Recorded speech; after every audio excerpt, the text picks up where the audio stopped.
Welcome to MSA classes.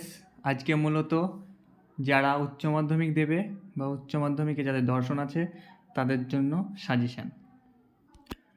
তোমরা সবাই জানো যে 8 নাম্বারের 5টি কোশ্চেন করতে হয় তোমাদের পরীক্ষার জন্য। তাহলে চলো, যারা লজিক করবে বা যারা কোশ্চেন করবে দুটোই নিয়ে এসেছি।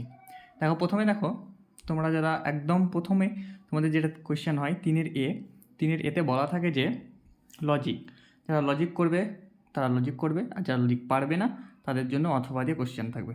দেখো বলছে যে নিচের বাক্যগুলিকে তর্কবিদ্যাসম্মত বচনে রূপান্তরিত করে কোন পদ ব্যাপ্য কোন পদ অব্যাপ্য তা উল্লেখ করো। এটা হচ্ছে লজিক, অর্থাৎ কোন পদটা ব্যাপ্য কোন পদটা অব্যাপ্য যারা লজিক করেছে তারা বুঝতে পারছো।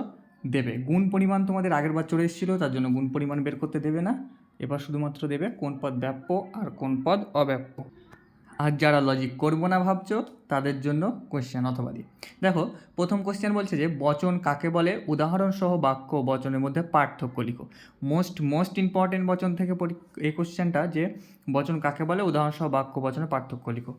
যারা লজিক করবে না ভাবছো তাদের জন্য এই 3টে কোশ্চেন একটা চ্যাপ্টার থেকে। 2 নম্বর কোশ্চেন দেখো, নিরপেক্ষ বচনের গুণ ও পরিমাণ বলতে কী বোঝো, গুণ ও পরিমাণ অনুসারে বচনের শ্রেণী বিভাগ করো। আর একটা কোশ্চেন পড়ে যাবে এক্সট্রা, দুটো রিস্ক নেবে না। আর একটা কোশ্চেন দেখো, উদাহরণসহ নিরপেক্ষ সাপেক্ষ বচনের মধ্যে পার্থক্য দেখাও। আর একটা বচনের সংযোগের কাজ কী।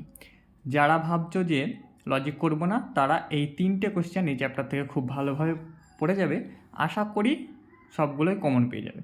এবার দেখো তোমাদের 3-এর হলো, এবার দেখো 3-এর বিতে যারা লজিক করবে, লজিকের জন্য দিয়েছে তোমাদের পরীক্ষায় থাকবে আবর্তনের বিবর্তন করো বা বিবর্তনের আবর্তন করো। আর যারা ভাবছো লজিক করবো না তাদের জন্য অথবা কোশ্চেন। দেখো প্রথম কোশ্চেন দেখো, অমাধ্যম অনুমান কি, দৃষ্টান্ত সহকারে মাধ্যম এবং অমাধ্যম অনুমানের মধ্যে পার্থক্য ব্যাখ্যা করো বা পার্থক্য লিখো। নেক্সট দেখো, আবর্তন কাকে বলে, এ বচনের সরল আবর্তন সম্ভব নয় কেন, ও বচনের আবর্তন সম্ভব নয় কেন, অর্থাৎ ও বচনের আবর্তন হয় না সেটা। তাহলে এই দুটো কোশ্চেন। আর একটা দেখো কোশ্চেন দেখো, বস্তুগত বিবর্তন বলতে কী বোঝো, বস্তুগত বিবর্তনকে প্রকৃত বিবর্তন বলা চলে। এই 3টে দেখো। পরের যেটা আসবে তোমাদের 3-এর বি, যারা লজিক করবে আবর্তনের বিবর্তন বা বিবর্তনের আবর্তন, আর যারা লজিক করবে না ভাবছো তাদের জন্য এই অথবা 3টে কোশ্চেন ভালোভাবে পড়ে যাবে। আশা করি 3টের মধ্যে অবশ্যই কমন পেয়ে যাবে, 100% পেয়ে যাবে, অবশ্যই না একদম কমন পেয়ে যাবে।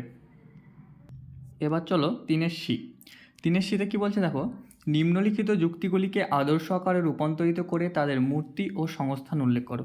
যারা লজিক করবে তারা নিরপেক্ষ ন্যায় করতে হবে, এখানে 2টো দেবে, 4, 4, 8 নাম্বার। যদি বৈধ হয় তাহলে মূর্তির নাম লিখতে হবে, আর যদি অবৈধ হয় তাহলে কোন দোষ ঘটেছে সে দোষটা লিখতে হবে। যারা লজিক করবে তারা করবে, আর যারা লজিক করবো না ভাবছো তাদের জন্য অথবা দিয়ে টিকা করতে হবে 2টো। আমি 5টা টিকা দিচ্ছি, তার মধ্যে 2টো অবশ্যই কমন পেয়ে যাবে। দেখো প্রথমটা দেখো অবৈধ সাধ্য দোষ, দ্বিতীয় দেখো অবৈধ পক্ষ দোষ, তৃতীয় দেখো 2টি নঅর্থক আশ্রয় বাক্যজনিত দোষ, 4 নম্বর দেখো চারিপদ ঘটিত দোষ, এবং 5 নম্বর নিরপেক্ষ ন্যায়ের সংস্থান। এই 5টা টিকা যদি খুব ভালোভাবে পড়ো 2টো এমনিই কমন পেয়ে যাবে, কোনো ভয় নেই, অবশ্যই কমন পেয়ে যাবে। তার জন্য 3-এর সি কমপ্লিট হলো। এবার দেখো 3-এর ডি। চলো দেখো 3-এর ডিতে দেখো, মিলের সহপরিবর্তন পদ্ধতি আলোচনা করো। 2টো পদ্ধতি এখানে আমি দিয়েছি দেখো, একটা হচ্ছে মিলের সহপরিবর্তন পদ্ধতি, আর একটা দেখো মিলের ব্যতিরেখী পদ্ধতি। 2টো পদ্ধতির বলেছে সংজ্ঞা, আকার, দৃষ্টান্ত, 2টি সুবিধা 2টি অসুবিধা। এই 2টি খুব ভালো করে পড়বে, 2টির মধ্যে একটা অবশ্যই পরীক্ষায় চলে আসবে, 2টোও আসতে পারে। প্রথমে একটা বলে দেবে যে লিখে দেবে যে এরকমভাবে মিলের সহপরিবর্তন ব্যাখ্যা করো, আর একটা উদাহরণ দিয়ে তোমাকে বলতে হবে যে এটা কোন পদ্ধতি। 3-এর ডি হলো। এবার দেখো 3-এর ই। চলো মানে লাস্ট 5। এখানেও তোমাদের বৈধতা বিচার করতে দেয়, অথবা দিয়ে টিকা লেখা থাকে, টিকা 2টো করতে হয়, টিকাই করবে সবাই। যদি লজিক না পারো তাদের জন্য টিকাটা তোমাদের 2টো করতে হবে। আমি দিয়েছি এখানে 5টা যদি ভালোভাবে পড়ে যাও 2টো অবশ্যই পারবে। 1 দেখো আবশ্যিক শর্তকে সম্পন্ন কারণ হিসেবে গণ্য করা জনিত দোষ, 2 দেখো কাকতালীয় দোষ, 3 দেখো অপর্যবেক্ষণ দোষ, 4 দেখো বহু কারণবাদ, এবং 5 অবৈধ সামান্যীকরণ দোষ। এইগুলো যদি ঠিকঠাকভাবে সব পড়ে যাও তাহলে 100% কমন পেয়ে যাবে, কোনো চিন্তা নেই তোমাদের। ভিডিওটি যদি ভালো লেগে থাকে তো একটা লাইক করবে এবং সাবস্ক্রাইব করে দেবে। ধন্যবাদ।